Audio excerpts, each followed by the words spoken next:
the way the live timing was working, I managed to just get down to the bottom to watch the sort of last 8. And when you could see the live timing pop up almost before the cameras, it was kind of out of Yes. sync. Yes. Yeah. So we saw that Loic was plus 18, and we kind of judged. I was with Lucas Cruz, and Lucas was like, I bet it's in that left hander just before split 1.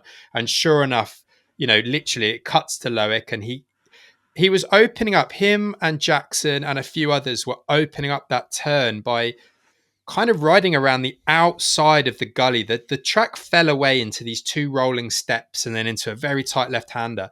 And you could miss going down the steps by riding almost around it and then jumping in. And it was a longer way in.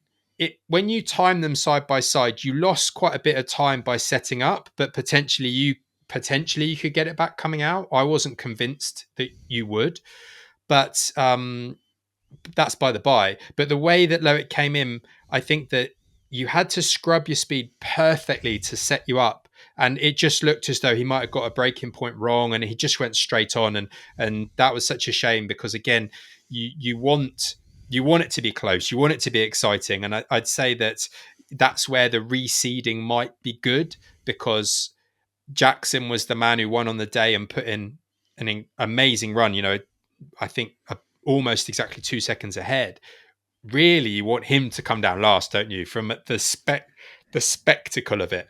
But yeah, we are talking from a spectacle side and a fan. You want everyone to have good runs for sure, and just exactly, may the best man win. But I mean, he has mentioned that he thinks there may have been a fork issue. They're gonna download it with the team. Oh, really? Yeah. For someone that's so in tune with his bike, but he's such a professional and good sportsman that he said, I will go and look at it, because either I'm the dumb shit or there was an issue. I would like to know. So he's willing to admit it could have been him and missed the breaking point. But yeah, it's interesting, because some people were just riding around and dropping off on the wide line, but some of them were also sitting up on the bank and almost pre-hopping the wide line to get on the ground earlier than those other 2. So there was like these subtle differences we could notice on the broadcast, and then there was that turn a little bit further on, which was a very slow, steep, tight right, where people could get crazy high on the back and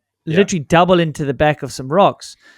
And it was just so technical. I think Sven was giving Jackson a hard time that he wasn't doing in the beginning, because it was finicky, it was slippery, and it was like risky to get it clean. Not risky, like scary. It was just like very technical line to achieve. But if you got it good, you made time. But it wasn't a 10 out of 10 line, especially in the beginning of the week.